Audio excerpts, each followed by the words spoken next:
Hi friends, ಎಲ್ರಿಗೂ competitive world by L B Rathod YouTube ಚಾನಲ್ಗೆ ಸ್ವಾಗತ.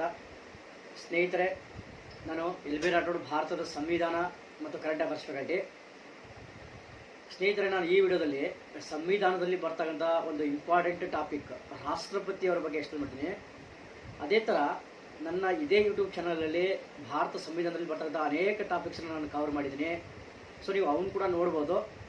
ಇದು ತುಂಬ ಇಂಪಾರ್ಟೆಂಟ್ ಟಾಪಿಕ್ಕು. ನಿಮ್ಮ ಎಲ್ಲ ಎಕ್ಸಾಮ್ಸಲ್ಲೂ ರಾಷ್ಟ್ರಪತಿಯವರಿಗೆ ಸಂಬಂಧಪಟ್ಟಂತೆ ಕ್ವಶನ್ಸ್ಗಳನ್ನು ಅರೈಸ್ ಮಾಡ್ತಾರೆ. ಸೊ ಹಾಗಾಗಿ ಕಂಪ್ಲೀಟ್ ವಿಡಿಯೋ ನೋಡಿ. ಇಷ್ಟ ಆದರೆ ಮಾತ್ರ ಲೈಕ್ ಮಾಡಿ, ಸಬ್ಸ್ಕ್ರೈಬ್ ಮಾಡಿ, ಹಾಗೂ ನಿಮ್ಮ ಎಲ್ಲ ಫ್ರೆಂಡ್ಸ್ಗಳಿಗೆ ಶೇರ್ ಮಾಡಿ. ಉದ್ದೇಶ ಏನಪ್ಪ ಅಂತಂದರೆ, ಕಂಪ್ಲೀಟಾಗಿ ಭಾರತದ ಸಂವಿಧಾನವನ್ನು ನಾನು ಈ ನಿಮ್ಮ ಕಾಂಪಿಟೇಟಿವ್ ಎಕ್ಸಾಮ್ ಸ್ಟೂಡೆಂಟ್ಸಿಗೆ ಹೇಳ್ಬೇಕು ಅನ್ನೋ ಉದ್ದೇಶಕ್ಕೆ ನಾನು ಈ ಒಂದು ವಿಡಿಯೋ ಮಾಡ್ತಿರೋದು. ಸ್ನೇಹಿತರೆ, ರಾಷ್ಟ್ರಪತಿಯವರನ್ನು ನಾವು ಕಾರ್ಯಾಂಗದ ಮುಖ್ಯಸ್ಥರು ಅಂತ ಕರಿತೀವಿ. ನಾವು ಕಾರ್ಯಾಂಗದ ಮುಖ್ಯಸ್ಥರು, ರಾಷ್ಟ್ರದ ಪ್ರಥಮ ಪ್ರಜೆ ಮತ್ತು ದೇಶದ ಏಕತೆ ಮತ್ತು ಸಮಗ್ರತೆಯ ಸಂಕೇತ ಅಂತ ಕರಿತೀವಿ. ಪ್ರತಿರೂಪ ಅಂತ ಕರಿತೀವಿ ನಾವು ರಾಷ್ಟ್ರಪತಿಯವರಿಗೆ. ಆಮೇಲೆ ನಮ್ಮ ಸಂವಿಧಾನದಲ್ಲಿ ರಾಷ್ಟ್ರಪತಿಯವರಿಗೆ ಮೊದಲ ಸ್ಥಾನವನ್ನು ಕೊಟ್ಟಿದ್ದಾರೆ. ಆರ್ಡರ್ ಆಫ್ ಪ್ರೆಸಿಡೆನ್ಸಿಯಲ್ಲಿ ರಾಷ್ಟ್ರಪತಿಯವರಿಗೆ ಮೊದಲ ಸ್ಥಾನ ಇದೆ. ಹಾಗಾಗಿ ರಾಷ್ಟ್ರಪತಿ ಹುದ್ದೆ ಒಂದು ಬಹಳ ಮಹತ್ವದ ಹುದ್ದೆ ನಮ್ಮ ದೇಶದಲ್ಲಿ ಅಥವಾ ನಮ್ಮ ದೇಶದ ಸಂವಿಧಾನದಲ್ಲೇ ಮೊದಲ ಸ್ಥಾನವನ್ನು ಕೊಟ್ಟಿದ್ದಾರೆ ರಾಷ್ಟ್ರಪತಿಯವರಿಗೆ. ಸೊ ಈ ಕಾರ್ಯಾಂಗ ವ್ಯವಸ್ಥೆಯಲ್ಲಿ ಯಾರು ಬರ್ತಾರೆ ಅಂದರೆ, ರಾಷ್ಟ್ರಪತಿಯವರು ಬರ್ತಾರೆ, ಅದೇ ಥರ ಉಪರಾಷ್ಟ್ರಪತಿಯವರು ಬರ್ತಾರೆ, ಪ್ರಧಾನಮಂತ್ರಿ ಮತ್ತು ಅವರ ನೇತೃತ್ವದ ಒಂದು ಮಂತ್ರಿ ಮಂಡಲ ಮತ್ತು ಅಟಾರ್ನಿ ಜನರಲ್ ಇವ್ರನ್ನೆಲ್ಲರೂ ನಾವೇನಂತ ಕರಿತೀವಿ ಅಂದರೆ ಕಾರ್ಯಾಂಗದ ವ್ಯವಸ್ಥೆಯಲ್ಲಿ ಇವರೆಲ್ಲರೂ ಬರ್ತಾರೆ. ಈ ಕಾರ್ಯಾಂಗದ ಕೆಲಸ ಏನಪ್ಪ ಅಂತಂದರೆ, ನೀತಿ ನಿಯಮಗಳನ್ನು ಒಂದು ಅನುಷ್ಠಾನಗೊಳಿಸೋದು. ಇವ್ರ ಕೆಲಸ ನೀತಿ ನಿಯಮಗಳನ್ನು ಅನುಷ್ಠಾನಗೊಳಿಸೋದು, ಕಾನೂನನ್ನು ಜಾರಿಗೆ ಮಾಡ್ತಕ್ಕಂಥ ಕೆಲಸವನ್ನು ಮಾಡ್ತಾರೆ ಈ ಕಾರ್ಯಾಂಗ. ಕಾನೂನು ರೂಪಿಸೋರು ಶಾಸಕಾಂಗ ಕಾನೂನು ರೂಪಿಸುತ್ತೆ, ಕಾರ್ಯಾಂಗ ಅದನ್ನು ಜಾರಿಗೆ ಮಾಡುತ್ತೆ. ಸೊ ಇದು ಕಾರ್ಯಾಂಗದ ಮೇನ್ ಕೆಲಸ. ಆಮೇಲೆ ಕಾರ್ಯಾಂಗ ಏನು ಮಾಡುತ್ತೆ, ಇಡೀ ರಾಷ್ಟ್ರದ ಆಡಳಿತವನ್ನು ನೋಡ್ಕೊಳ್ತಕ್ಕಂಥ ಕೆಲಸವನ್ನು ಕಾರ್ಯಾಂಗ ಮಾಡುತ್ತೆ. ಇಷ್ಟು ಈ ರಾಷ್ಟ್ರಪತಿಯವರಿಗೆ ಸಂಬಂಧಪಟ್ಟದೆ ನಮ್ಮ ದೇಶದ ಸಂವಿಧಾನದ ಆರ್ಟಿಕಲ್ 52 ನೋಡಿ. ಆರ್ಟಿಕಲ್ 52ರಲ್ಲಿ ಒಂದು ರಾಷ್ಟ್ರಪತಿಯವರ ಒಂದು ಅವರ ಹುದ್ದೆಗೆ ಅವಕಾಶವನ್ನು ಕಲ್ಪಿಸಿಕೊಂಡಿದೆ ಆರ್ಟಿಕಲ್ 52. ಅದೇ ಥರ 53 ಆರ್ಟಿಕಲ್ ಕಾರ್ಯಾಂಗದ ಮುಖ್ಯಸ್ಥರಾಗಿ ರಾಷ್ಟ್ರಪತಿಯವರು ಇರ್ಬೇಕಂತ ಹೇಳ್ತಾರೆ. ಕಾರ್ಯಾಂಗದ ಮುಖ್ಯಸ್ಥರಾಗಿ ರಾಷ್ಟ್ರಪತಿಯವರು ಇರ್ಬೇಕಂತ ಹೇಳ್ತಾರೆ. ಆದರೆ ಅವರು ನೈಜ ಮುಖ್ಯಸ್ಥರಾಗಿ ಕೆಲಸ ಮಾಡೋಂಗಿಲ್ಲ. ಅವರು ಕೇವಲ ನಾಮಮಾತ್ರ ಮುಖ್ಯಸ್ಥರಾಗಿ ಕೆಲಸ ಮಾಡ್ತಾರೆ. ಯಾಕಂದರೆ ಆರ್ಟಿಕಲ್ 74 ಕ್ಲಾಸ್ 1 ಏನು ಹೇಳುತ್ತಂದರೆ, ರಾಷ್ಟ್ರಪತಿಯವರು ಪ್ರಧಾನಮಂತ್ರಿ ನೇತೃತ್ವದ ಮಂತ್ರಿ ಮಂಡಲದ ಸಲಹೆ ಮೇರೆಗೆ ಕೆಲಸ ಮಾಡಬೇಕಂತ ಹೇಳುತ್ತೆ. ಸೊ ಹಾಗಾಗಿ ಅವರು ಸಲಹೆ ಮೇರೆಗೆ ಮಾತ್ರ ಕೆಲಸ ಮಾಡಬೇಕಾಗತ್ತೆ. ಓನಾಗಿ ಏನು ಡಿಸಿಷನ್ ತೊಗೊಳಕ್ಕಾಗಲ್ಲ. ಅವ್ರದ್ದು ಸಲಹೆ ಏನಾದರೂ ಇವರು ತಿರಸ್ಕಾರ ಮಾಡಿದರೆ ಅದು ಸಂವಿಧಾನದ ಉಲ್ಲಂಘನೆ ಆಗುತ್ತೆ. ಸೊ ಆ ಒಂದು ಸಂವಿಧಾನದ ಉಲ್ಲಂಘನೆ ಆಧಾರದ ಮೇಲೆ ರಾಷ್ಟ್ರಪತಿಯವರನ್ನು ಪದಚ್ಯುತಿ ಕೂಡ ಮಾಡ್ಬೋದು. ಸೊ ಹಾಗಾಗಿ ರಾಷ್ಟ್ರಪತಿಯವರು ನಾವು ಏನಂತ ಕರಿತೀವಿ ಅಂದರೆ, ಕೇವಲ ನಾಮಮಾತ್ರ ಮುಖ್ಯಸ್ಥರು. ಅವರಿಗೆ ಸಂವಿಧಾನದಲ್ಲಿ ಮುಖ್ಯಸ್ಥರಂತ ಮೆನ್ಷನ್ ಮಾಡಿದರೂ ಕೂಡ ಅವರು ನೈಜ ಮುಖ್ಯಸ್ಥರಾಗಿ ಕೆಲಸ ಮಾಡೋಂಗಿಲ್ಲ. ಅವರ ಹೆಸರಲ್ಲಿ ಪ್ರಧಾನಮಂತ್ರಿ ಮತ್ತು ಅವರ ನೇತೃತ್ವದ ಮಂತ್ರಿಮಂಡಲ ಇಡೀ ರಾಷ್ಟ್ರದ ಒಂದು ಕಾರ್ಯಾಂಗದ ವ್ಯವಸ್ಥೆಯನ್ನು ಮಾಡ್ತಾರೆ. ಸೊ ಹಾಗಾಗಿ ನಾವು ಒಮ್ಮೊಮ್ಮೆ ರಬ್ಬರ್ ಸ್ಟಾಂಪ್ ಅಂತ ಕರಿತೀವಿ. ಆಮೇಲೆ ರಾಷ್ಟ್ರಪತಿಯವರು ನಾವು ಬ್ರಿಟನ್ನಿನ ಒಂದು ರಾಜ ಅಥವಾ ರಾಣಿಯ ಒಂದು ಸ್ಥಾನವನ್ನು ನಾವು ಕಂಪ್ಯಾರಿಸನ್ ಮಾಡಿ ನೋಡ್ತೀವಿ ನಮ್ಮ ದೇಶದ ರಾಷ್ಟ್ರಪತಿಯವರ ಒಂದು ಹುದ್ದೆಯನ್ನು. ಸೊ ನೆಕ್ಸ್ಟ್, ಈ ರಾಷ್ಟ್ರಪತಿಯವ್ರಿಗೆ ಸಂಬಂಧಪಟ್ಟಂತೆ ಒಬ್ಬ ವ್ಯಕ್ತಿ ಈ ರಾಷ್ಟ್ರಪತಿ ಎಲೆಕ್ಷನ್ ನಿಂತ್ಕೋಬೇಕಂದ್ರೆ ಏನೇ ಅರ್ಹತೆ ಇರಬೇಕು ಅನ್ನೋದ್ರ ಬಗ್ಗೆ ಇಷ್ಟ ಮಾಡ್ತೀನಿ ನೋಡಿ. ಮೊದಲಿಗೆ ಅವರು ಭಾರತೀಯ ಪ್ರಜೆ ಆಗಿರಬೇಕು. ಆಮೇಲೆ ಅವರಿಗೆ 35 ವರ್ಷಕ್ಕಿಂತ ಹೆಚ್ಚು ವಯಸ್ಸಾಗಿರಬೇಕು. ಮಿನಿಮಮ್ 35 ವರ್ಷ ಇರಬೇಕು. ನೆನಪಿಟ್ಕೊಳ್ಳಿ, ಮಿನಿಮಮ್ 35 ವರ್ಷ ಇರಬೇಕು, ಭಾರತೀಯ ಪ್ರಜೆ. ನೆಕ್ಸ್ಟು, ಕೇಂದ್ರ ಮತ್ತು ರಾಜ್ಯ ಸರ್ಕಾರದ ಅಡಿಯಲ್ಲಿ ಸರ್ಕಾರದ ಯಾವುದೇ ಒಂದು ಲಾಭದಾಯಕ ಹುದ್ದೆಯಲ್ಲಿ ಇರಬಾರ್ದು. ಇನ್ ಕೇಸ್ ಹುದ್ದೆಯಲ್ಲಿದ್ದರೆ ಎಲೆಕ್ಷನ್ ಹೋಗೋಕ್ಕಿಂತ ಮುಂಚೆ ಅವ್ರು ರಾಜೀನಾಮೆ ಕೊಟ್ಟು ಎಲೆಕ್ಷನ್ ತಗೋಬೇಕಾಗತ್ತೆ. ನೆಕ್ಸ್ಟು, ಅವರು ಅಪರಾಧಿಯು, ಮಾನಸಿಕ ಅಸ್ವಸ್ಥನೂ ಆಗಿರಬಾರ್ದು, ದಿವಾಳಿಕೋರನು ಇವೆಲ್ಲ ಆಗಿರಬಾರ್ದು. ಸೊ ನೆಕ್ಸ್ಟ್, ರಾಷ್ಟ್ರಪತಿ ಚುನಾವಣೆಗೆ ಹೇಳ್ತೀವಿ ನೋಡಿ. ರಾಷ್ಟ್ರಪತಿಯವರು ಚುನಾವಣೆ ನೋಡಿ. ಆರ್ಟಿಕಲ್ 54 ಸಂವಿಧಾನದ 54 ಮತ್ತು 55 ಇದು ರಾಷ್ಟ್ರಪತಿಯವರ ಚುನಾವಣೆಗೆ ಸಂಬಂಧಪಟ್ಟಂತೆ ಇರ್ತಕ್ಕಂಥ ಆರ್ಟಿಕಲ್. ರಾಷ್ಟ್ರಪತಿಯವರನ್ನು ನಿರ್ವಾಚನ ಮಂಡಳಿಯ ಮೂಲಕ ಪರೋಕ್ಷವಾಗಿ ಚುನಾವಣೆ ಮಾಡ್ತಾರೆ. ಎಲೆಕ್ಟೋರಲ್ ಕಾಲೇಜ್ ಅಂತ ಕರಿತೀವಿ. ಎಲೆಕ್ಟೋರಲ್ ಕಾಲೇಜ್ ಮೂಲಕ ಇಂಡೈರೆಕ್ಟ್ ಆಗಿ ಎಲೆಕ್ಷನ್ ಮಾಡ್ತೀವಿ. ನೆನಪಿಟ್ಕೊಳ್ಳಿ, ಇಂಡೈರೆಕ್ಟ್. ನಾನು ಏನೇನು ಹೇಳ್ತೀನೋ, ಈ ಟಾಪಿಕ್ ಏನೇನು ಹೇಳ್ತೀನೋ ಅವೆಲ್ಲವೂ ಇಂಪಾರ್ಟೆಂಟು. ನೀವು ಸಬ್ಜೆಕ್ಟ್ ತಿಳ್ಕೊಬೇಕಂದ್ರೆ ಕಂಪ್ಲೀಟ್ ಡೆಪ್ತಾಗಿ ತಿಳ್ಕೊಬೇಕು. ಈಗಿನ ಒಂದು ಕ್ವಶನ್ಸ್ ಪೇಪರ್ ಟ್ರೆಂಡ್ ಪ್ರಕಾರ ನೀವು ಓದಬೇಕಂದ್ರೆ, ನೀವು ಪಾಸ್ ಆಗ್ಬೇಕಂದ್ರೆ ಕಂಪ್ಲೀಟಾಗಿ ಆ ಒಂದು ಸಬ್ಜೆಕ್ಟ್ ವಿಷಯನೂ ಡೆಪ್ತಾಗಿ ತಿಳ್ಕೊಂಡಾಗ ಮಾತ್ರ ನೀವು ಎಕ್ಸಾಮ್ಸಲ್ಲಿ ಕರೆಕ್ಟಾಗಿ ಆನ್ಸರ್ಸ್ ಮಾಡ್ಬೋದು. ಸುಮ್ಮನೆ ಒಂದು ವರ್ಡಲ್ಲಿ ಓದ್ಕೊಂಡು ಹೋದ್ರೆ ಯೂಸ್ ಆಗಲ್ಲ ನೋಡಿ. ನಿರ್ವಾಚನ ಮಂಡಳಿ ಮೂಲಕ ಪರೋಕ್ಷವಾಗಿ ಚುನಾವಣೆ ಮಾಡ್ತಾರೆ. ಈ ಒಂದು ಪರೋಕ್ಷ ಅಂದರೆ ಯಾವ ಥರ ಅಂದರೆ, ನೋಡಿ, ರಾಷ್ಟ್ರಪತಿ ಅವರನ್ನು ಇಡೀ ದೇಶದ ಜನರೆಲ್ಲ ಹೋಗಿ ನಾವು ಓಟ್ ಹಾಕಲ್ಲ ರಾಷ್ಟ್ರಪತಿ ಚುನಾವಣೆಗೆ. ನಾವೇನ್ ಮಾಡ್ತೀವಿ, ನಾವು MLA ಗಳಿಗೆ MP ಗಳಿಗೆ ಓಟ್ ಹಾಕ್ತೀವಿ. ಅವರು ಏನ್ ಮಾಡ್ತಾರೆ, ನಮ್ಮ ಪರವಾಗಿ ರಾಷ್ಟ್ರಪತಿಯವರಿಗೆ ಓಟ್ ಹಾಕ್ತಾರೆ. ಸೊ ಹಾಗಾಗಿ ನಾವು ಪರೋಕ್ಷ ಚುನಾವಣೆ ಅಂತ ಕರಿತೀವಿ. ಎಲೆಕ್ಟೋರಲ್ ಕಾಲೇಜ್ ಅಂದ್ರೆ ಈ ಎಲೆಕ್ಟೋರಲ್ ಕಾಲೇಜಲ್ಲಿ ಯಾರ್ಯಾರು ಬರ್ತಾರಂದ್ರೆ, ಸಂಸತ್ತಿನ ಚುನಾಯಿತ ಸದಸ್ಯರು. ನೆನಪಿಟ್ಕೊಳ್ಳಿ, ಚುನಾಯಿತ, ನನ್ನ ಏನು ಹೇಳ್ತಾ ನೆನಪಿಟ್ಕೊಳ್ಳಿ, ಚುನಾಯಿತ. ಸಂಸತ್ ಅಂದ್ರೇನು, ಲೋಕಸಭೆ ಮತ್ತು ರಾಜ್ಯಸಭೆಯ ಚುನಾಯಿತ ಸದಸ್ಯರು. ನಾಮಕರಣಗೊಂಡರು ಬರಂಗಿಲ್ಲ, ನೆನಪಿಟ್ಕೊಳ್ಳಿ. ನೆಕ್ಸ್ಟ್, ಕೇಂದ್ರಾಡಳಿತ ಪ್ರದೇಶಗಳಾದ ದೆಹಲಿ ಮತ್ತು ಪಾಂಡಿಚೇರಿ ವಿಧಾನಸಭೆಯ ಚುನಾಯಿತ ವಿಧಾನಸಭಾ ಸದಸ್ಯರು, ಚುನಾಯಿತ MLAಗಳು. ದೆಹಲಿ ಮತ್ತು ಕೇಂದ್ರಾಡಳಿತ ಪ್ರದೇಶ ಪಾಂಡಿಚೇರಿದು. ಅದೇ ತರ ಎಲ್ಲಾ ರಾಜ್ಯಗಳ ವಿಧಾನಸಭೆಯ ಚುನಾಯಿತ ಸದಸ್ಯರು, ಚುನಾಯಿತ MLAಗಳು. ಇನ್ನೊಂದ್ಸಲ ಹೇಳ್ತೀನಿ ನೋಡಿ, ಎಲ್ಲರೂ ಚುನಾಯಿತರೆ ಓಟ್ ಹಾಕೋರು. ಯಾರ್ಯಾರು? MP ಗಳು, ಲೋಕಸಭೆ ಮತ್ತು ರಾಜ್ಯಸಭೆ MP ಗಳು, ಮತ್ತು ಎಲ್ಲ ರಾಜ್ಯಗಳ MLAಗಳು, ಚುನಾಯಿತ MLAಗಳು. ದೆಹಲಿ ಮತ್ತು ಕೇಂದ್ರಾಡಳಿತ ಪ್ರದೇಶ ಪಾಂಡಿಚೇರಿಯ MLAಗಳು. ನಾಮಕರಣಗೊಂಡರೆ ಯಾರು ಬರಂಗಿಲ್ಲ. ಆಮೇಲೆ ವಿಧಾನ ಪರಿಷತ್ತಿನ ಯಾವುದೇ ಸದಸ್ಯರು ಬರಂಗಿಲ್ಲ. ವಿಧಾನ ಪರಿಷತ್ನ ಯಾವುದೇ ಸದಸ್ಯರು ಓಟ್ ಹಾಕಕ್ಕೆ ಬರಂಗಿಲ್ಲ. ಅದಷ್ಟು ನೆನಪಿಟ್ಕೊಳ್ಳಿ.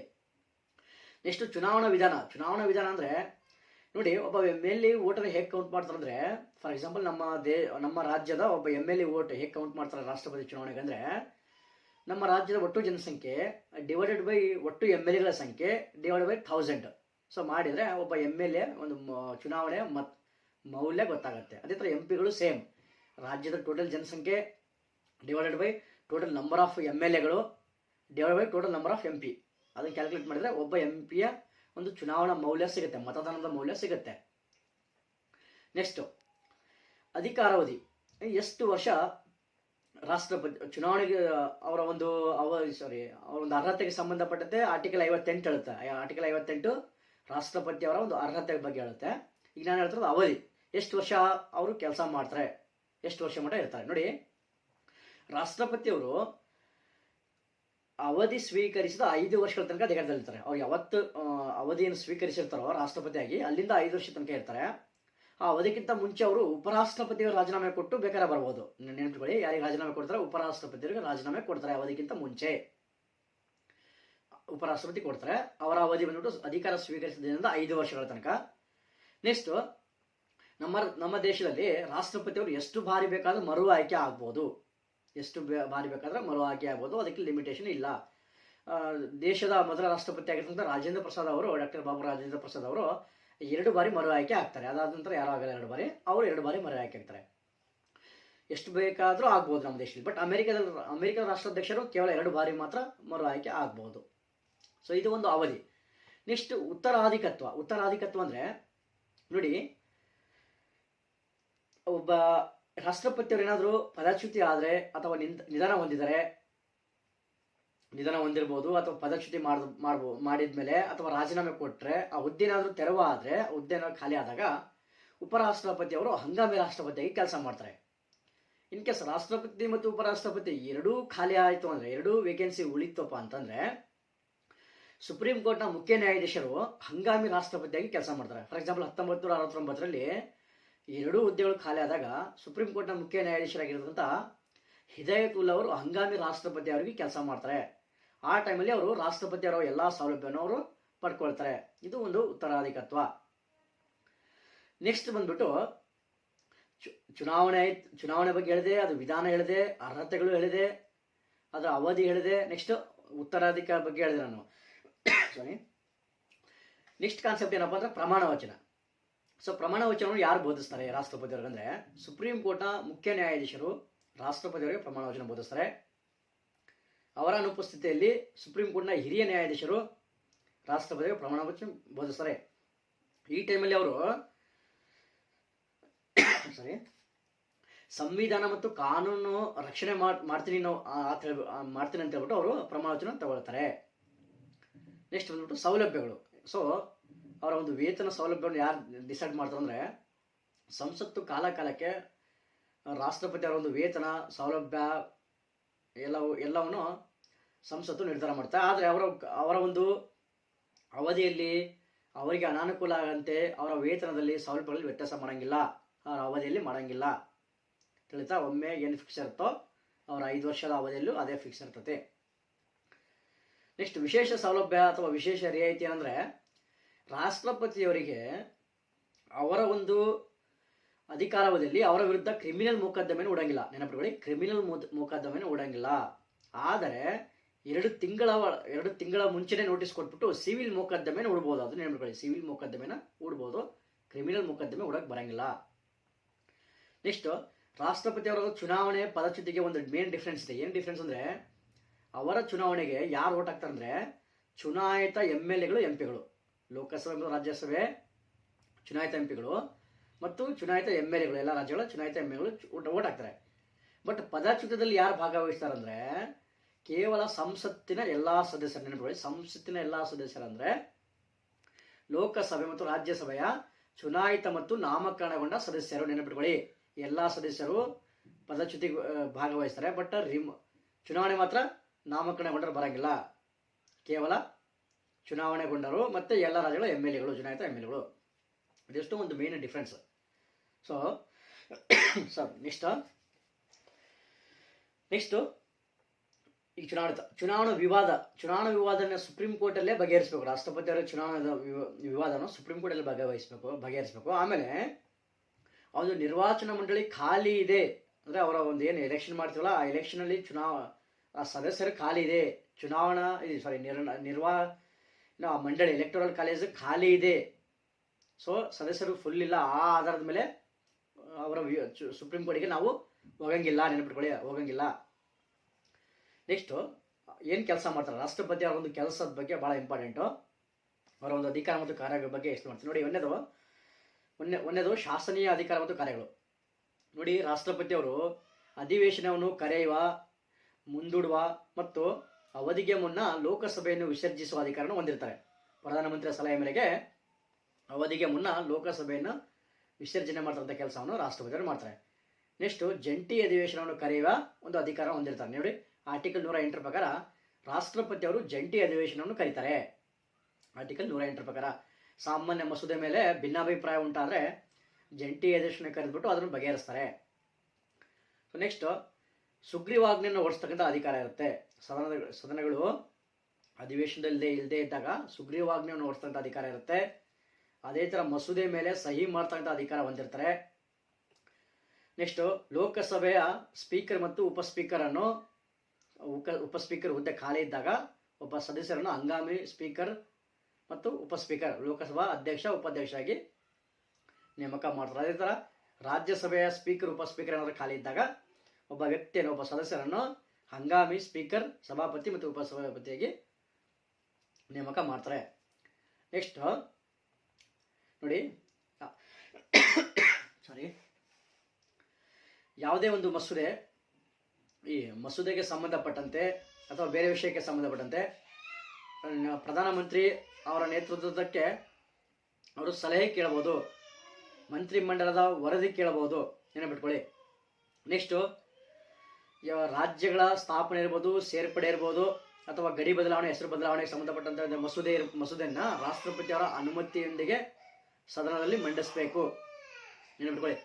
ಆಮೇಲೆ ರಾಜ್ಯಸಭೆಗೆ 12 ಜನ ಸದಸ್ಯರನ್ನು ರಾಷ್ಟ್ರಪತಿಯವರು ನೇಮಕ ಮಾಡ್ತಾರೆ. 12 ಜನ ಸದಸ್ಯರನ್ನು ಕಲೆ, ಸಾಹಿತ್ಯ, ಸಮಾಜ ಸೇವೆ ಇಂಥ ವಿಷಯದಲ್ಲಿ ಒಂದು ಪರಿಣಿತರಿದ್ದಂಥ ವ್ಯಕ್ತಿಗಳನ್ನು ರಾಜ್ಯಸಭೆಗೆ ನಾಮಕರಣ ಮಾಡ್ತಕ್ಕಂಥ ಅಧಿಕಾರವನ್ನು ರಾಷ್ಟ್ರಪತಿಯವರು ಹೊಂದಿರ್ತಾರೆ.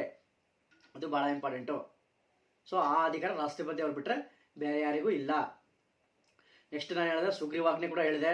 ನೆಕ್ಸ್ಟು ಅಧಿವೇಶನದಲ್ಲಿ ಮಾತಾಡುವ ಹಕ್ಕನ್ನು ಹೊಂದಿರ್ತಾರೆ ರಾಷ್ಟ್ರಪತಿಯವರು. ಯಾವಾಗ ಅಂದರೆ ಮೊದಲ ಬಾರಿಗೆ ಚುನಾವಣೆ ನಂತರ, ಲೋಕಸಭೆ ಚುನಾವಣೆಯ ಮೊದಲ ಅಧಿವೇಶನ ನಂತರ ಬರ್ತಕ್ಕಂಥ ಮೊದಲ ಅಧಿವೇಶನ ಹಾಗೂ ಪ್ರತಿ ವರ್ಷದ ಮೊದಲ ಅಧಿವೇಶನದಲ್ಲಿ ಉಭಯ ಸದನಗಳನ್ನು ಉದ್ದೇಶಿಸಿ ರಾಷ್ಟ್ರಪತಿಯವರು ಮಾತನಾಡ್ತಾರೆ. ಸೊ ನೆಕ್ಸ್ಟ್ ಕಾರ್ಯಾಂಗ ಅಧಿಕಾರ ನೋಡಿ, ಆರ್ಟಿಕಲ್ 53 ಏನು ಹೇಳುತ್ತೆ, ಸಂವಿಧಾನದ ಆರ್ಟಿಕಲ್ 53 ಕಾರ್ಯನಿರ್ವಾಹಕ ಮುಖ್ಯಸ್ಥರಾಗಿ ರಾಷ್ಟ್ರಪತಿಯವರು ಇರ್ಬೇಕಂತ ಹೇಳುತ್ತೆ. ಬಟ್ ಆದರೆ ಆರ್ಟಿಕಲ್ 74 ಕ್ಲಾಸ್ 1 ಏನು ಹೇಳುತ್ತಂದ್ರೆ ರಾಷ್ಟ್ರಪತಿಯವರು ಸಚಿವ ಸಂಪುಟದ ಸಲಹೆ ಮೇರೆಗೆ ಕೆಲಸ ಮಾಡ್ಬೇಕಂತ ಹೇಳುತ್ತೆ. ಹಾಗಾಗಿ ರಾಷ್ಟ್ರಪತಿಯವರು ಸ್ವಂತ ಏನೂ ಕೆಲಸ ಮಾಡೋಕ್ಕಾಗಲ್ಲ, ಒಂದು ಸಲಹೆ ಮೇರೆಗೆ ಮಾಡಬೇಕಾಗತ್ತೆ. ಪ್ರಧಾನಮಂತ್ರಿ ನೇತೃತ್ವದ ಒಂದು ಮಂತ್ರಿಮಂಡಲದ ಸಲಹೆ ಮೇರೆಗೆ ಕೆಲಸ ಮಾಡಬೇಕಾಗತ್ತೆ. ನೋಡ್ಕೊಳ್ಳಿ. ಸೊ ಹಾಗಿದ್ದಾಗ ಏನು ಮಾಡ್ತಾರೆ ಅಂದರೆ ಪ್ರಧಾನಮಂತ್ರಿಯವರು ಮತ್ತು ಅವರ ಮಂತ್ರಿಮಂಡಲ ರಾಷ್ಟ್ರಪತಿಯವರ ಹೆಸರಲ್ಲಿ ರಾಷ್ಟ್ರಾಡಳಿತ ಮಾಡ್ತಾರೆ. ರಾಷ್ಟ್ರಪತಿಯವರ ಹೆಸರಲ್ಲಿ ಒಂದು ಕಾರ್ಯನಿರ್ವಾಹಕ ಅಧಿಕಾರವನ್ನು ಚಲಾಯಿಸ್ತಾರೆ. ಸೊ ಮತ್ತೆ ಇದರಲ್ಲಿ ಬೇರೆ ಬೇರೆ ಯಾವ ಹಕ್ಕಿದಾವ ಅಂದರೆ, ರಾಷ್ಟ್ರಪತಿಯವರು ಏನು ಒಪ್ಪಂದ ಮಾಡ್ಬೋದು, ವಿದೇಶ ಜೊತೆಗೆ ಒಪ್ಪಂದ ವ್ಯವಹಾರವನ್ನು ಮಾಡ್ಕೊಳ್ತಾರೆ. ಸೊ ಅದೇ ಥರ ಇವರು ಕೂಡ ಅಷ್ಟೇ, ಯಾರು ಪ್ರಧಾನಮಂತ್ರಿ ಅವರು ಕೂಡ ಒಂದು ರಾಷ್ಟ್ರಪತಿಯವರ ಹೆಸರಿನಲ್ಲಿ ಎಲ್ಲ ಒಂದು ಒಪ್ಪಂದ ವ್ಯವಹಾರವನ್ನು ಮಾಡ್ಕೊಳ್ತಾರೆ, ವಿದೇಶದೊಂದಿಗೆ ಎಲ್ಲ ಒಪ್ಪಂದ ವ್ಯವಹಾರವನ್ನು ಮಾಡ್ಕೊಳ್ತಾರೆ. ರಾಷ್ಟ್ರಪತಿಯವರು ವಿದೇಶಕ್ಕೆ ಪ್ರತಿನಿಧಿಸ್ತಾರೆ, ಭಾರತದ ಪರವಾಗಿ, ಭಾರತ ಸರ್ಕಾರದ ಪರವಾಗಿ ವಿದೇಶದಲ್ಲಿ ಹೋಗಿ ಭಾಗವಹಿಸ್ತಾರೆ. ಸೊ ನೆಕ್ಸ್ಟ್ ಬಂದ್ಬಿಟ್ಟು ರಾಷ್ಟ್ರಪತಿಯವರು ಏನು ಮಾಡ್ಬೋದು ಅಂದರೆ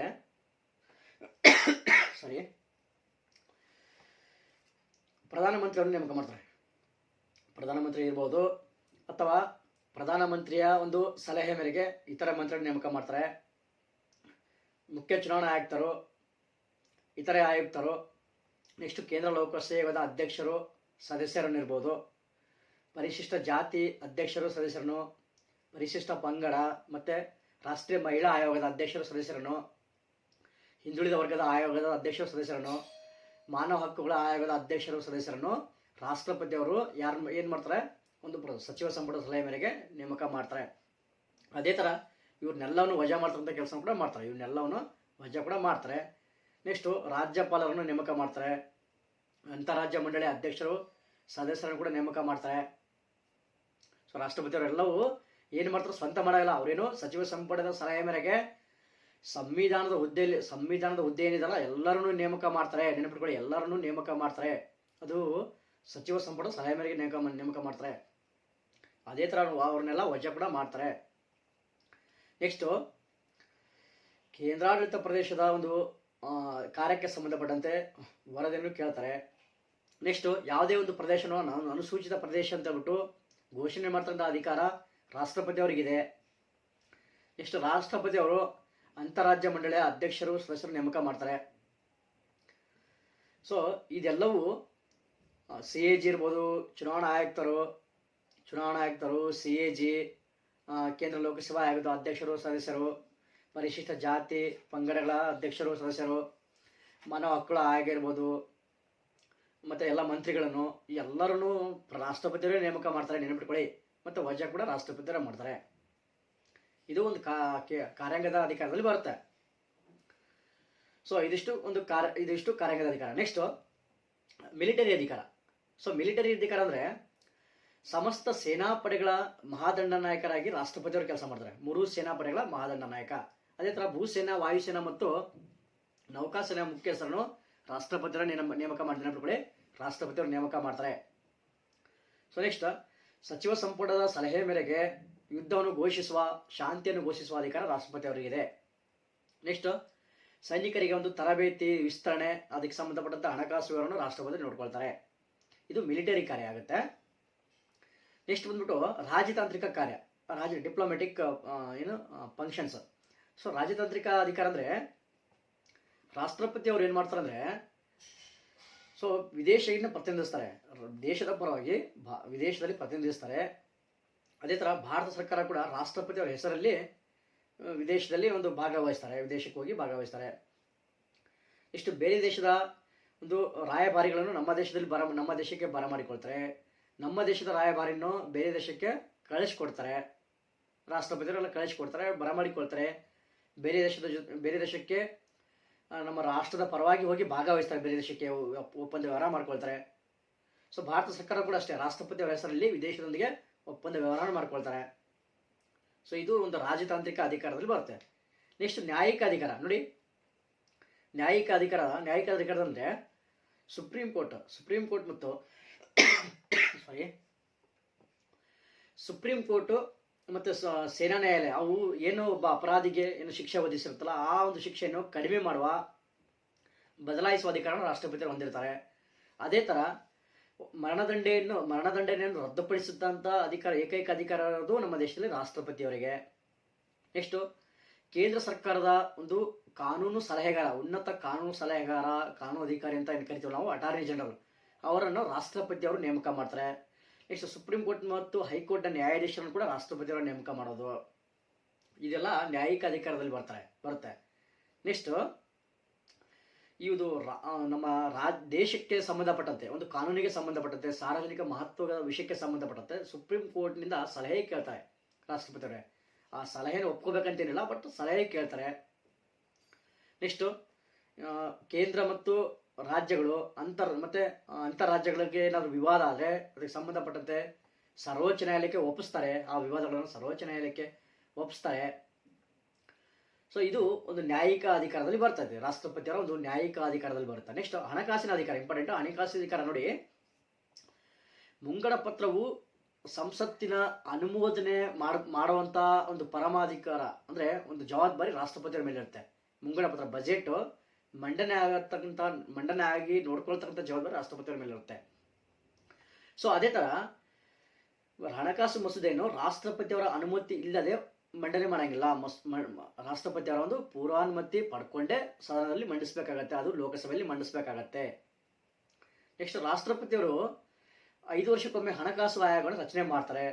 ನೆಕ್ಸ್ಟ್ ಹಣಕಾಸಿಗೆ ಸಂಬಂಧಪಟ್ಟಂತೆ ಹಣಕಾಸು ಆಯೋಗದಿಂದ ವರದಿಯನ್ನು ಕೇಳ್ತಾರೆ, ಸಲಹೆ ಕೇಳ್ತಾರೆ.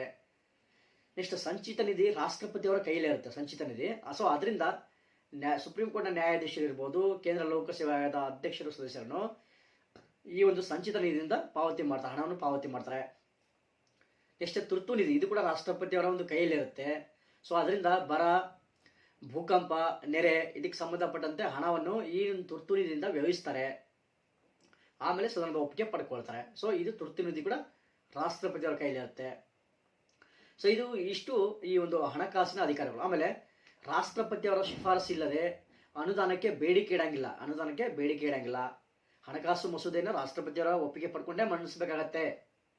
ಸೊ ಅದಕ್ಕೆ ಹಣಕಾಸು ಮಸೂದೆಯನ್ನು ರಾಷ್ಟ್ರಪತಿಯವರು ಕಡ್ಡಾಗಿ ಒಂದು ಸಹಿ ಕೊಡ್ತಾರೆ, ಯೂಶಲಿ ಸಹಿ ಕೊಡ್ತಾರೆ.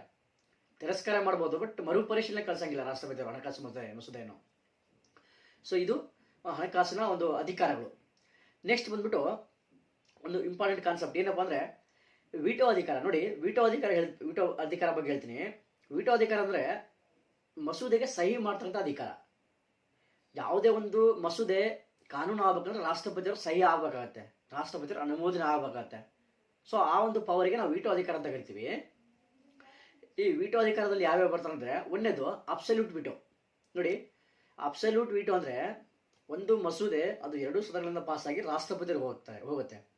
ಸೊ ಆಗ ರಾಷ್ಟ್ರಪತಿಯವರು ಏನ್ ಮಾಡ್ಬೋದು ಅಂದ್ರೆ ಅದನ್ನ ತಡೆ ಹಿಡಿಬಹುದು, ತಿರಸ್ಕಾರ ಮಾಡೋದರ್ಥ. ತಡೆ ಹಿಡಿಯೋದಕ್ಕೆ ನಾವು ಅಥವಾ ತಿರಸ್ಕಾರ ಮಾಡೋದಕ್ಕೆ ನಾವು ಅಬ್ಸಲ್ಯೂಟ್ ವಿಟೋ ಅಂತ ಕರಿತೀವಿ, ನೆನಪಿಟ್ಕೊಳ್ಳಿ. ಯೂಶಲಿ ಇದನ್ನ ಯಾವಾಗ ಚಲಾಯಿಸ್ತಾರಂದ್ರೆ ವಿಚಾರರಹಿತ ಮಸೂದೆ ಮಂಡಿಸಿದಾಗ, ಅಥವಾ ಒಂದೇನೋ ಅರ್ಜೆಂಟಲ್ಲಿ ಮಸೂದೆ ಮಂಡಿಸ್ತಾರೆ, ಕಾನೂನು ಬಾಹಿರ ಮಸೂದೆ ಮಂಡಿಸಿದಾಗ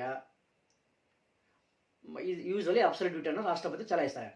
ಅಥವಾ ಈ ಮಂತ್ರಿ ಅಲ್ಲದೆ ಖಾಸಗಿ ಸದಸ್ಯರು ಇರ್ತಾರಲ್ಲ, ಸೊ ಅವರು ಮಂಡಿಸ್ತಕ್ಕಂಥ ಮಸೂದೆ ಮೇಲೆ ಅಬ್ಸಲ್ಯೂಟ್ ವಿಟೋನ್ನು ಚಲಾಯಿಸ್ತಾರೆ. ನೋಡಿ, ತಿರಸ್ಕಾರ ಮಾಡ್ತಕ್ಕಂಥ ಅಧಿಕಾರ, ಮಸೂದೆಯನ್ನು ಸಹಿ ಮಾಡಿದ ತಿರಸ್ಕಾರ ಮಾಡ್ತಕ್ಕಂಥ ಅಧಿಕಾರ ನಾವು ಅಬ್ಸಲ್ಯೂಟ್ ವಿಟೋ ಅಂತ ಕರಿತೀವಿ, ನೆನಪಿಟ್ಕೊಳ್ಳಿ.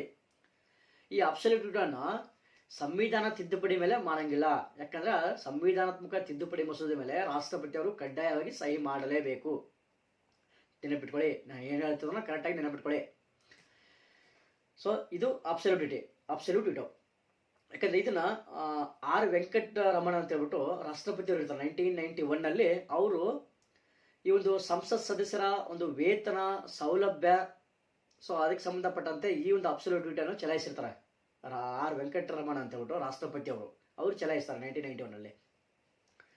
ನೆಕ್ಸ್ಟ್ ಸಸ್ಪೆನ್ಸಿವ್ ವಿಟೋ ಅಂದ್ರೆ ಒಂದು ಮಸೂದೆ ರಾಷ್ಟ್ರಪತಿಯವರು ಹತ್ರ ಹೋದಾಗ ರಾಷ್ಟ್ರಪತಿಯವರು ಏನ್ ಮಾಡ್ತಾರೆ, ಅದನ್ನ ಮರುಪರಿಶೀಲನೆಗೆ ಕಳಿಸ್ತಾರೆ.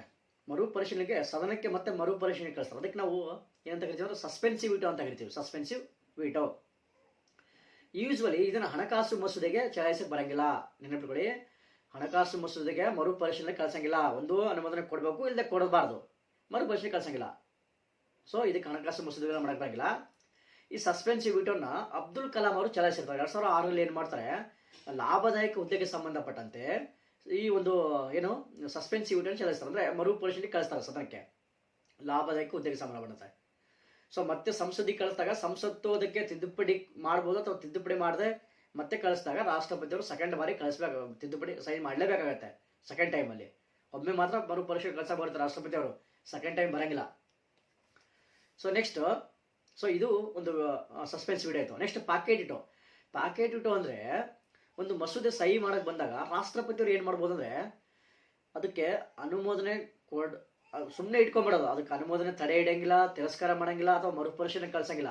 ಸುಮ್ಮನೆ ಇಟ್ಕೊಂಬಿಡೋದು. ಅದಕ್ಕೆ ಪಾಕೆಟ್ ಇಟೋ ಅಂತ ಕರಿತೀವಿ. ಸಹಿನೂ ಮಾಡೋಂಗಿಲ್ಲ, ವಾಪಸ್ಸು ಕಳ್ಸಂಗಿಲ್ಲ, ತಿರಸ್ಕಾರ ಮಾಡೋಂಗಿಲ್ಲ, ಸುಮ್ಮನೆ ಇಟ್ಕೊಳ್ಳೋದು. ಅದಕ್ಕೆ ಪಾಕೆಟ್ ಇಟೋ ಅಂತ ಕರಿತೀವಿ. ನೋಡಿ, ಈ ಪಾಕೆಟ್ ಇಟೋ ಈ ಇದನ್ನ ಸಂವಿಧಾನ ತಿದ್ದುಪಡಿ ಮಸೂದೆ ಮೇಲೆ ಮಾಡಕ್ಕೆ ಬರಂಗಿಲ್ಲ. ಪಾಕೆಟ್ ಇಟೋ ನೆನಪಿಟ್ಕೊಳ್ಳಿ. ಸಂವಿಧಾನ ತಿದ್ದುಪಡಿ ಮಸೂದೆ ಮೇಲೆ ಪಾಕೆಟ್ ಇಟೋ ಮಾಡಬೇಕು. ಯಾಕಂದ್ರೆ ಅದು ಕಡ್ಡಾಯವಾಗಿ ಸಹಿ ಕೊಡಲೇಬೇಕಾಗತ್ತೆ ಅದಕ್ಕೆ. ಸೊ ಪಾಕೆಟ್ ಇಟೋ ಅಂದ್ರೆ ನಾನು ಆವಾಗಲೇ ಎಕ್ಸ್ಪ್ಲೇನ್ ಮಾಡಿದೆ. ಸೊ ಇದನ್ನ 1986ರಲ್ಲಿ ರಾಷ್ಟ್ರಪತಿ ಆಗಿರ್ತಕ್ಕಂಥ ಜ್ಞಾನಿ ಜೈಲ್ ಸಿಂಗ್ ಅವರು ಈ ಒಂದು ಪಾಕೆಟ್ ಇಟನ್ನು ಚಲಾಯಿಸಿರ್ತಾರೆ. ಅದು ಪೋಸ್ಟ್ ಆಫೀಸ್ ಅಮೆಂಡ್ಮೆಂಟ್ ಬಿಲ್, ಪತ್ರಿಕಾ ಸ್ವಾತಂತ್ರ್ಯದ ಮೇಲೆ ನಿರ್ಬಂಧ ವಿಧಿಸ್ತಕ್ಕಂಥ ಬಿಲ್ಲು. ಅದ್ರ ಮೇಲೆ ಈ ಜ್ಞಾನಿ ಜೈಲ್ ಸಿಂಗ್ ಅವರು ಚಲಾಯಿಸಿರ್ತಾರೆ ಈ ಅಧಿಕಾರವನ್ನು. ಸೊ ನಾವು ಅದಕ್ಕೆ ಪಾಕೆಟ್ ಅಂತ ವಿಟೋ ಅಂತ ಕರಿತೀವಿ ನಾವು.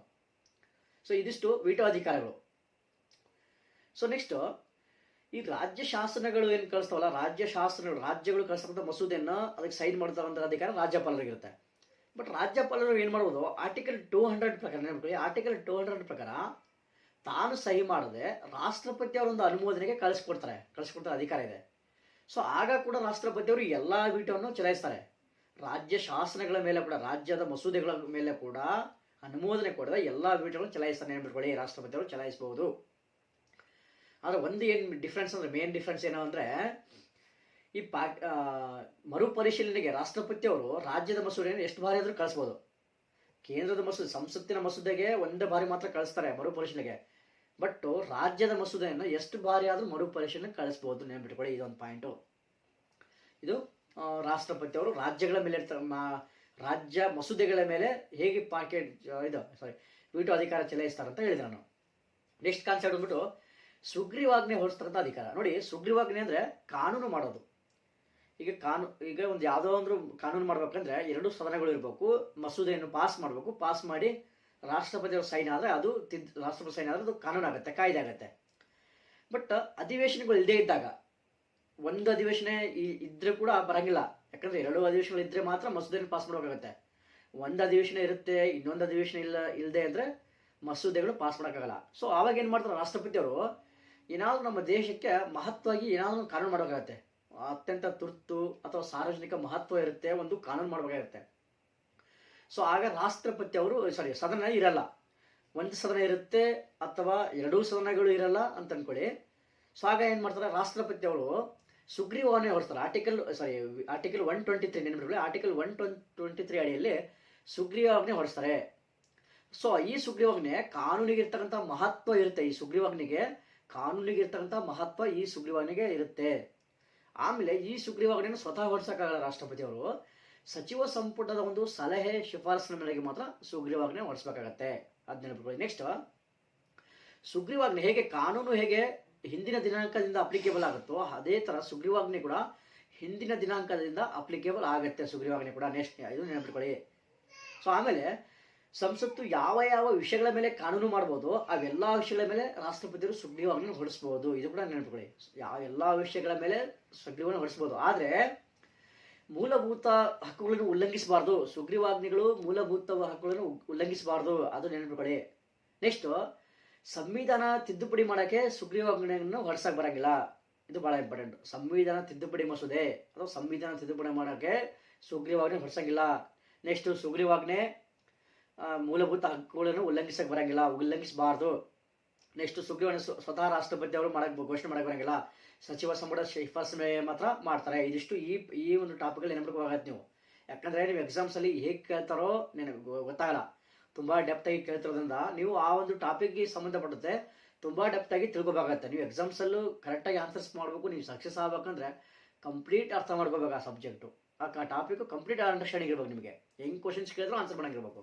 ಸೊ ಅದಕ್ಕೆ ನಾನು ಇಷ್ಟೆಲ್ಲ ಎಕ್ಸ್ಪ್ಲೇನ್ ಮಾಡ್ತಿರೋದು. ಸೊ ಎಲ್ಲ ನೆನಪಿಟ್ಕೊಳ್ಳಿ. ಆರ್ಟಿಕಲ್ 123 ಮತ್ತು ಸಚಿವ ಸಂಪುಟದ ಶಿಫಾರಸು, ಸೊ ಅವೆಲ್ಲ ನೆನಪಿಟ್ಕೋಬೇಕು. ಮೂಲಭೂತ ಹಕ್ಕುಗಳನ್ನು ಉಲ್ಲಂಘಿಸಬಾರ್ದು. ಆಮೇಲೆ ಹಿಂದಿನ ದಿನಾಂಕದಿಂದ ಅಪ್ಲಿಕೇಬಲ್ ಆಗುತ್ತೆ. ಆಮೇಲೆ ಸುಗ್ರೀವಾಜ್ಞೆಯನ್ನು ಇನ್ನೊಂದು ಸುಗ್ರೀವಾಜ್ಞೆಯನ್ನು ರದ್ದುಪಡಿಸೋಕೆ ಕೂಡ ಅದನ್ನು ಘೋಷಣೆ ಮಾಡ್ಬೋದು. ಇನ್ನೊಂದು ಸುಗ್ರೀವಾಜ್ಞೆಯನ್ನು ಘೋಷಣೆ ಮಾಡೋಕ್ಕೆ ಕೂಡ ರದ್ದು ಮಾಡೋಕ್ಕೆ ಕೂಡ ಇದನ್ನು ಘೋಷಣೆ ಮಾಡ್ಬೋದು. ನೆಕ್ಸ್ಟು, ಸುಗ್ರೀವಾಜ್ಞೆಯನ್ನು ಇನ್ನೊಂದು ಕಾನೂನನ್ನು ತಿದ್ದುಪಡಿ ಮಾಡೋಕ್ಕೆ ಮಾರ್ಪಾಡು ಮಾಡೋಕೆ ಕೂಡ ಸುಗ್ರೀವಾಜ್ಞೆಯನ್ನು ಹೊರಡಿಸ್ಬೋದು. ನೆಕ್ಸ್ಟ್ ಸುಗ್ರೀವಾಜ್ಞೆ ಹೊರಡಿಸಿದ್ಮೇಲೆ ಅದು ಸದನ ಏನು ನೆಕ್ಸ್ಟ್ ಸದನ ಮತ್ತೆ ಸೇರುತ್ತಲ್ಲ, ಆ ಸದನ ಸೇರುತ್ತಲ್ಲ ಅದು 6 ವಾರದ ಒಳಗಡೆ ಇದಕ್ಕೆ ಅನುಮೋದನೆ ಕೊಡಬೇಕಾಗತ್ತೆ. ಸುಗ್ರೀವಾಜ್ಞೆ ಅನುಮೋದನೆ ಕೊಟ್ಟರೆ ಅದು ಕಾನೂನಾಗತ್ತೆ, ಇಲ್ಲಾಂದ್ರೆ ಅದು ಕಳ್ಕೊಬಿಡುತ್ತೆ, ಶೂನ್ಯ ಆಗುತ್ತೆ, ರದ್ದಾಗುತ್ತೆ, ಅದು ತನ್ನ ಮಹತ್ವ ಕಳ್ಕೊಳ್ಳುತ್ತೆ. ಸುಗ್ರೀವಾಜ್ಞೆ ಕಾನೂನು ಆಗ್ಬೇಕಂದ್ರೆ ಸದನ ಮರು ಅಧಿವೇಶನ ಸೇರಿದಾಗ 6 ವಾರದ ಒಳಗಡೆ ಇದಕ್ಕೆ ಅನುಮೋದನೆ ಕೊಡಬೇಕು, ಅದನ್ನ ನೆನಪಿಕೊಳ್ಳಿ. ಸೊ ಇದು ಸುಗ್ರೀವಾಜ್ಞೆಗೆ ಸಂಬಂಧಪಟ್ಟಂತೆ ಎಕ್ಸ್ಪ್ಲನೇಷನ್. ಇದಿಷ್ಟು ಇವತ್ತಿನ ರಾಷ್ಟ್ರಪತಿಯವರಿಗೆ ಸಂಬಂಧಪಟ್ಟಂತೆ ಒಂದು ಎಕ್ಸ್ಪ್ಲನೇಷನ್. ಕಂಪ್ಲೀಟ್ ನಿಮಗೆ ಅರ್ಥ ಆಗಿದೆ ಅಂತ ಅಂದ್ಕೊಳ್ತೀನಿ, ಕಂಪ್ಲೀಟ್ ಇನ್ಫಾರ್ಮೇಷನ್ ಗೊತ್ತಾಗಿದೆ ಅಂತ ಅಂದ್ಕೊಳ್ತೀನಿ. ಮುಂದಿನ ಒಂದು ವಿಡಿಯೋದಲ್ಲಿ ಮತ್ತೆ ಬೇರೆ ಟಾಪಿಕ್ ಜೊತೆಗೆ ನಾನು ಮತ್ತೆ ಬರ್ತೀನಿ. ಸೊ ವಿಡಿಯೋ ಇಷ್ಟ ಆದರೆ ಲೈಕ್ ಮಾಡಿ, ಸಬ್ಸ್ಕ್ರೈಬ್ ಮಾಡಿ, ಹಾಗೆ ನಿಮ್ಮ ಎಲ್ಲ ಫ್ರೆಂಡ್ಸ್ಗಳು ಶೇರ್ ಮಾಡಿ. ವಿಡಿಯೋ ಮಾಡ್ತಿರೋ ಉದ್ದೇಶ ಏನಂದರೆ ಕಂಪ್ಲೀಟ್ ಭಾರತದ ಸಂವಿಧಾನವನ್ನು ಕಂಪ್ಲೀಟಾಗಿ ನಿಮಗೆ ಕಲಿಸ್ಕೊಡ್ಬೇಕು ಅನ್ನೋದೊಂದು ಏಕೈಕ ಉದ್ದೇಶ. ಸೊ ಹಾಗಾಗಿ ಕಂಪ್ಲೀಟಾಗಿ ಎಲ್ಲ ವೀಡಿಯೋಸ್ ನೋಡಿ, ನನ್ನ ಯೂಟ್ಯೂಬ್ ಚಾನಲ್ನ ಎಲ್ಲ ವೀಡಿಯೋಸ್ ನೋಡಿದ್ರೆ ನಿಮಗೆ ಕಂಪ್ಲೀಟ್ ಭಾರತ ಸಂವಿಧಾನ ಅರ್ಥ ಆಗುತ್ತೆ. ನೀವು ಬೇರೆ ಏನೂ ರೆಫರ್ ಮಾಡದೇ ಇದ್ರೂ ನಡೆಯುತ್ತೆ, ಇಷ್ಟು ಮಾತ್ರ ಗ್ಯಾರಂಟಿ ಕೊಡ್ತೀನಿ ನಾನು. ಇದಿಷ್ಟು ಇವತ್ತಿನ ಕ್ಲಾಸು. ಧನ್ಯವಾದಗಳು.